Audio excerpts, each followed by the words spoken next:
नमस्कार मित्रों, आइए श्रवण करते हैं 16 सोमवार व्रत की कथा। मृत्युलोक में भ्रमण करने की इच्छा करके एक समय श्री भूतनाथ भगवान भोलेनाथ माता पार्वती के साथ मृत्युलोक में पधारे। श्रवण करते करते दोनों विदर्भ देशांतर्गत अमरावती नाम की अति रमणीय नगरी में पहुंचे। यह नगरी सब प्रकार के सुखों से परिपूर्ण थी।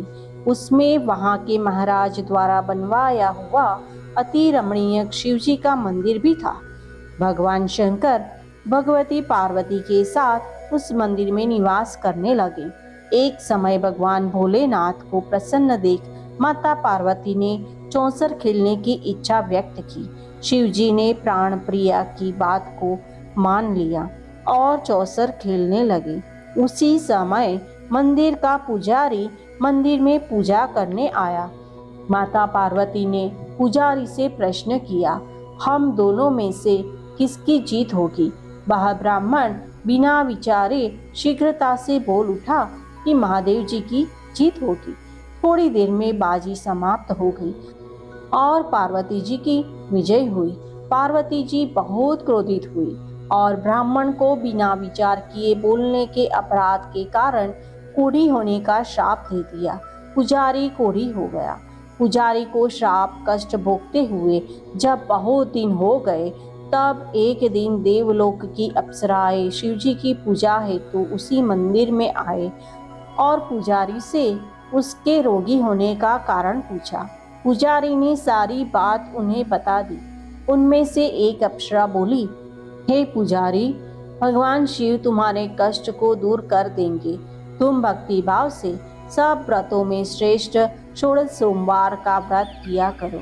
पुजारी ने जब व्रत की विधि पूछी तो अप्सरा ने बताया, सोमवार को भक्ति के साथ व्रत करें, स्वच्छ और श्वेत वस्त्र पहने। संध्या उपासना के बाद आधा शेर गेहूं के आटे में घी गुड़ मिलाकर 3 लड्डू बनाए।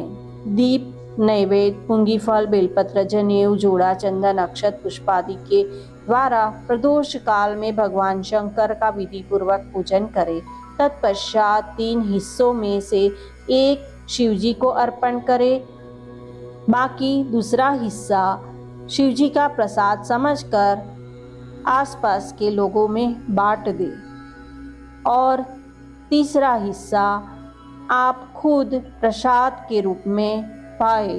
इस विधि से 16 सोमवार व्रत करें। 17 सोमवार पवित्र गेहूं के आटे की बाटी बनाए, उसमें घी और गुड़ मिलाकर चूरमे के लाडू बनाए।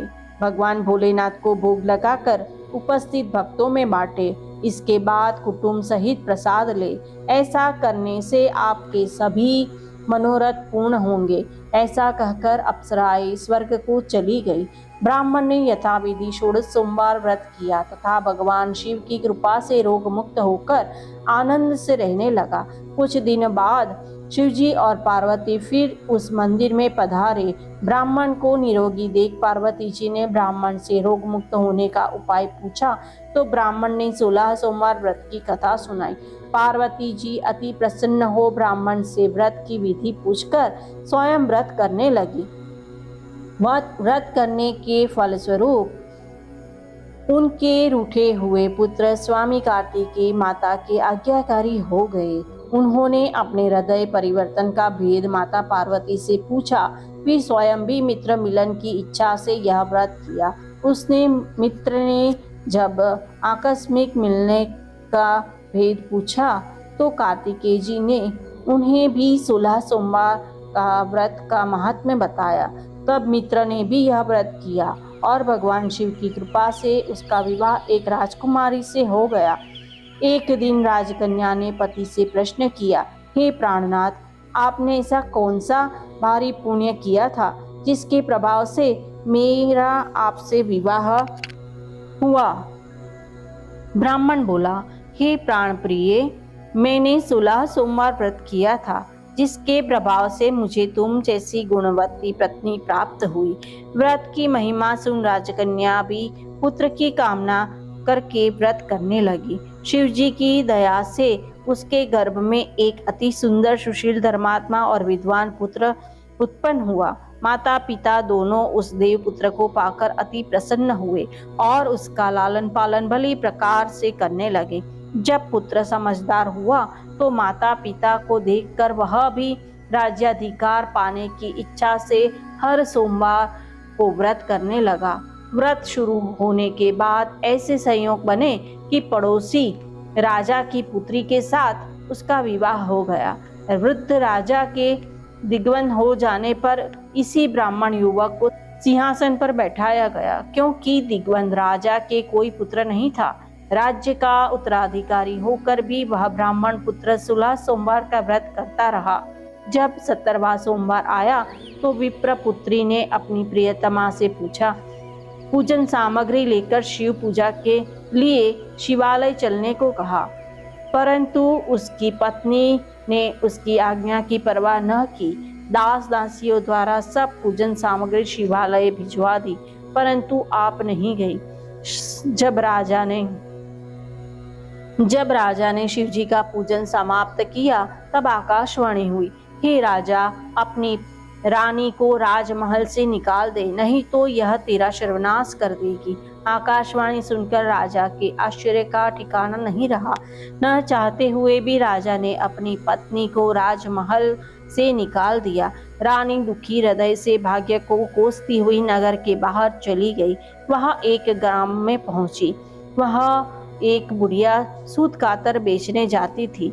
रानी की करुण दशा देखकर वह बोली, चल तू मेरा सूत बिकवा दे, मैं वृद्ध हूँ, बोझ नहीं उठाया जाता। रानी बुढ़िया के सिर से सूत की गठरी उठाकर अपने सिर पर रख ली। तभी तेज आंधी आई और बुढ़िया का सूत पोटली सहित उड़ गया। बुढ़िया ने भी उसे अपने घर से निकाल दिया। उसके बाद रानी एक तेली के घर गई। शिवजी के प्रकोप के कारण तेली के सब मटके उसी क्षण झटक गए।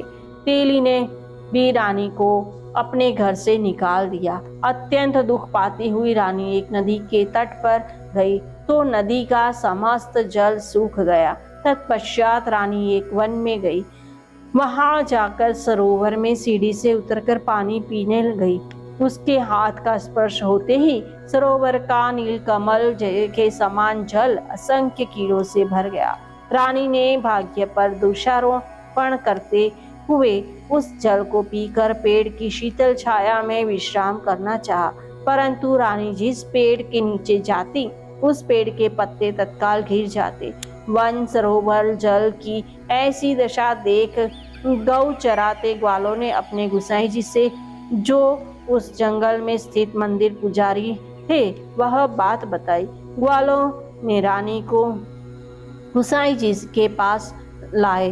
रानी की मुख कांति और शरीर शोभा देख गुसाई जी जान गए कि यह अवश्य ही कोई विधि की गति की मारी कुलीन स्त्री है। पुजारी ने रानी से पूछा, हे पुत्री, तुम्हारे ऊपर कौन से देवता का कोप है जिससे तुम्हारी ऐसी दशा है? पुजारी की बात सुनकर रानी ने शिवजी महाराज के पूजन का बहिष्कार करने की बात बताई। तो पुजारी ने शिवजी महाराज की अनेक प्रकार से स्तुति करते हुए रानी से बोले कि पुत्री, तुम सब मनोरथ पूर्ण करने वाले 16 सोमवार व्रत को करो, उसके प्रभाव से अपने कष्टों से मुक्त हो सकोगी। गुसाई जी की बात मानकर रानी ने 16 सोमवार व्रत किए और 17वें सोमवार को विधि विधान सहित पूजन किया। उस पूजन के प्रभाव से राजा के हृदय में विचार उत्पन्न हुआ कि रानी को गई बहुत समय व्यतीत हो गया, न जाने कहां कहां भटकती होंगी, उसे ढूंढना चाहिए। यह सोच रानी को तलाश करने के लिए राजा ने चारों दिशाओं में दूत भेजे। वे दूत रानी को ढूंढते हुए पुजारी के आश्रम में पहुंचे। वहां रानी को पाकर पुजारी से रानी को अपने साथ ले जाने का आग्रह करने लगे, परंतु पुजारी ने मना कर दिया। दूत चुपचाप लौट आए और महाराज को रानी का पता बताया। रानी का पता पाकर राजा स्वयं पुजारी के आश्रम में गए और पुजारी से प्रार्थना करने लगे, महाराज, जो देवी आपके आश्रम में रहती है वह मेरी पत्नी है। शिवजी के कोप से मैंने उनको त्याग दिया था। अब इस पर से शिवजी का प्रकोप शांत हो गया है, इसलिए मैं इन्हें लेने आया हूँ। आप इनको मेरे साथ जाने की आज्ञा दीजिए। गुसाई जी ने रानी को राजा के साथ जाने की आज्ञा दे दी। गुसाई की आज्ञा पाकर रानी प्रसन्न होकर राजा के साथ नगर में आई। नगर वासियों ने नगर के द्वार तथा नगर को तोरण एवं बंधनवारों से विविध प्रकार से सजाया। घर घर में मंगल गान होने लगे। पंडितों ने विविध वेद मंत्रों का उच्चारण कर अपनी राजरानी का स्वागत किया। ऐसी अवस्था में रानी ने पुनः अपनी राजधानी में प्रवेश किया।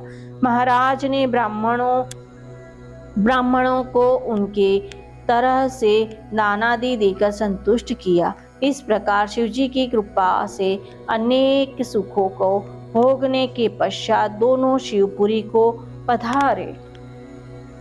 तो मित्रों, ये थी 16 सोमवार की कथा। तो आप भी मन वचन कर्म से भक्ति पूर्वक 16 सोमवार का व्रत एवं पूजन विधि पूर्वक जरूर करें और कथा के बाद आरती जरूर करें। नमस्कार।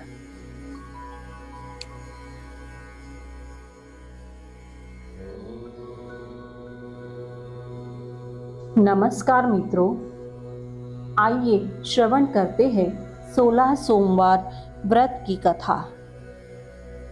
मृत्युलोक में भ्रमण करने की इच्छा करके एक समय श्री भूतनाथ भगवान भोलेनाथ माता पार्वती के साथ मृत्युलोक में पधारे।